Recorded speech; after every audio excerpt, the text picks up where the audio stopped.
besides that, I've just been working a lot camera-wise. Are we recording right now? Yeah, we're recording.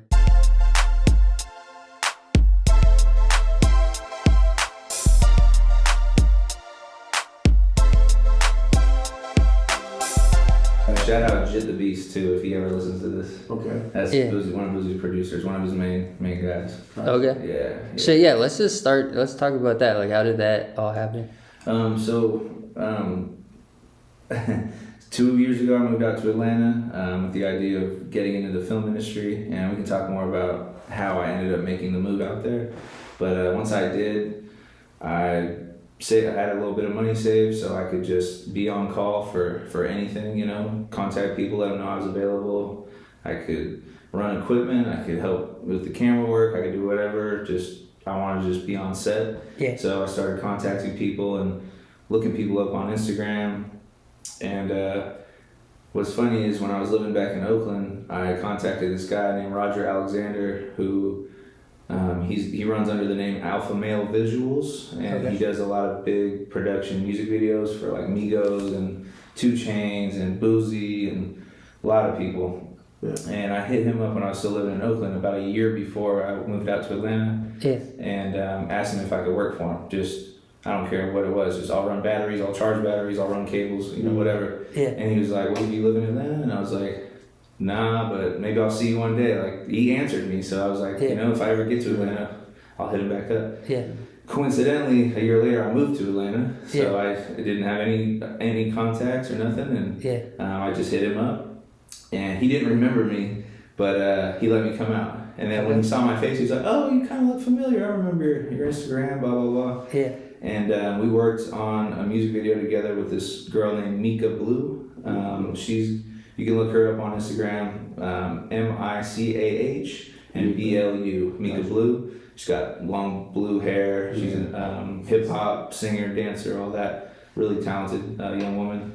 And we worked on that music video together, and he liked my energy, and it was a long day. He kind of tested me out. It was like a 15-hour day. I was beat to hell, but it was a lot of fun. That shit happens, man. Yeah, man, oh my God. But he liked that I was just all for it, you know, and you went out there with the tools, you feel me, which is important. Yeah, well, mainly it's pretty much following that, just like making the contacts. Yeah, it was mainly just motivation, just to do work. I would do anything for pretty much anybody giving me a chance, and that's where it kind of all started. But so a few weeks later, I got an opportunity to work on a movie. It was called Dumplin'. It was a Jennifer Aniston movie. Okay. And I actually got the job, but they called me back after I got the job maybe 2 weeks later and said, we need to give it to someone else. They have more experience than you. But if you want, you can come and work on set as like an intern kind of thing, just get the experience. And so I was doing that, and one night I came home from a day on that set, and it was like 14-hour day like it always is, super tired. And Roger Alexander, the guy we were talking about, gave me a call and he says, hey man, I need extra help. I'm going to Boosie's house right now to shoot a music video, but some of my guys fell short, and can you come out? And like, I'm not going to pass that opportunity up, you know? Right. So it was going to be a night shoot, so I just did the whole day, and then drove out to Boosie's house, which was a trip, you know? Just getting the call saying, "Go, you come to Boosie's house to shoot his music video or help shoot it?" Right. Yeah. I was freaking out in a good way. Yeah, dude. So I drove out there. And you really fucked with Boosie, right? Yeah, he's one of my favorite rappers ever. Yeah. He just, like, every time I turn his music on, it's motivation just at all times. Like, all the late nights in the studio, my grandma's basement, he was on my disc player, you know? Yeah. So being able to get that opportunity was huge. So I go to his house, he's there, you know, and it's kind of trippy, you know. I've never really seen a big star like that face to face, or just, you know, in the same room. Didn't get starstruck, but I was just kind of just like, whoa, he's right there, you know? Yeah. But then after 15, 20 minutes, he's interacting with everybody, it's cool. It just was a great shoot, but what we're getting to is, while Roger was doing his thing, Boosie was doing his thing, you know, the rest of the crew was hanging out on site after we set up all the lighting and all that, and I got to talking to one of his friends that was there. I didn't know who he was or what he did, but I noticed Boosie had a bunch of artwork on his walls, and different artwork from different artists, Some was good quality, some wasn't, you know, but he had it up there, in my opinion. Right. Don't get me wrong, art is art, you know. And I asked the dude next to me, I was like, hey man, are these paintings from fans or what are these paintings? He's like, yeah, fans just send him stuff sometimes. Like, he loves it, and like, ask him about it. He's hella cool about it. You know, I didn't want to approach him and talk to him because he was doing his business. So I got that guy's number, and that's Jit the Beast, the guy I gave a shout out to. So he's the producer? Yeah, he's like one of Boosie's right-hand mans, you know, and I just coincidentally got talking to him. I told him, I showed him some of my art. He showed a few of his friends. He's like, yeah, man, take my number. Like, Boosie would love one. Yeah.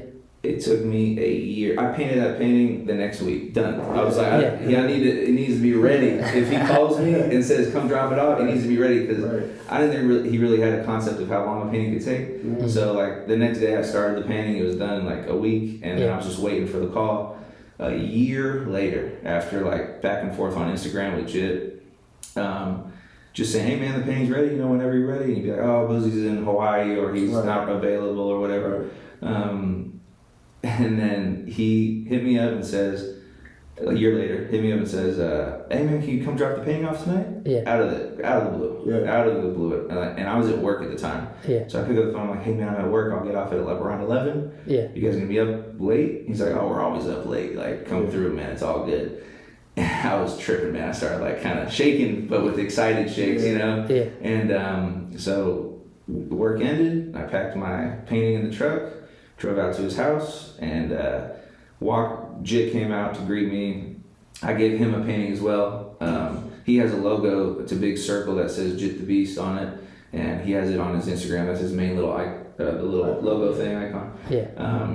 And I drew that up for him as like a little surprise, like, hey man, thank you so much for hooking us up. So that developed a good relationship. And then I grabbed Boosie's painting. We go into his studio, and Boosie's in the corner just rapping, doing his thing, smoking a blunt, you know, and and he's not like wearing jewelry and all that stuff. He was in sweatpants and a t-shirt and some socks. Yeah. So he's like, you know, he's a dude, you know, he's a regular dude, a special dude, but and so that was kind of cool to be in that environment with him, you know. Yeah, definitely. He wasn't putting on a show for me. He was just there to like, accept the painting. So he's doing his thing. Didn't even acknowledge that I was there for maybe 15, 20 minutes, and then turned around and came over and like gave me a hug. Hey man, thanks for coming through.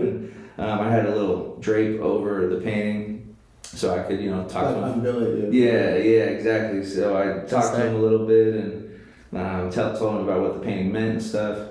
And then I showed it to him and he loved it. I actually had one of the guys film the whole like reaction and stuff, and I actually chopped it up and made a little video out of it. It's on my Instagram if you want to check it out. It was pretty cool.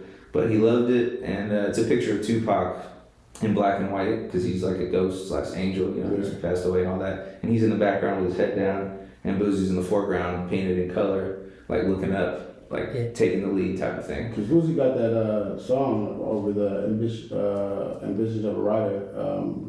With the album too. Yeah. Well, that's what it was. That's why I did that painting, because he just came out with an album called Bupac a few months before I went and met him. Okay. And I told him that was another reason why. And he's apparently Tupac's a big influence on Boosie. Like you know, in his music he mentions him a lot. So and then. After that, man, I just, you know, it was maybe a 45-minute thing, and he said, all right, man, like, I'm going to give you a call for some more paintings. You know, you don't think I'm going to, but I'm going to. He said that. I was like, all right, anytime. You got my number now. Yeah. So, and that was that, and I haven't heard from him. Jit's hit me up here and there, just, you know, saying what's up. So I'm in contact, but all in all, that doesn't matter. I'm just happy I got the experience to do all that. That's how important it is, like, you're just being present, you know what I'm saying? So we're like picking up that call, and after a long day, still making that trip. Opportunity, you know, you never know when it comes knocking on the door, when it comes knocking, and you gotta be present. Yes. You gotta love what you do, because there's gonna be times where you do not want to do it. Yeah. And if you don't love what you're doing, you're not gonna do it when it gets hard. You're not gonna stick with it. Right. And that's one of the biggest things, especially as artists, people involved in the music and art world and all that, or entertainment in general. If your heart's not in it, you're gonna fall back and fail. You know, you're not gonna be able to keep up. You know, because you're gonna fail a lot, and Yeah, man. So that's the Boosie story. Yeah. And so far, I'm hoping there'll be a part two. Yeah, absolutely. Yeah, and we want to get that part 2. Absolutely. Yeah, let's do that next.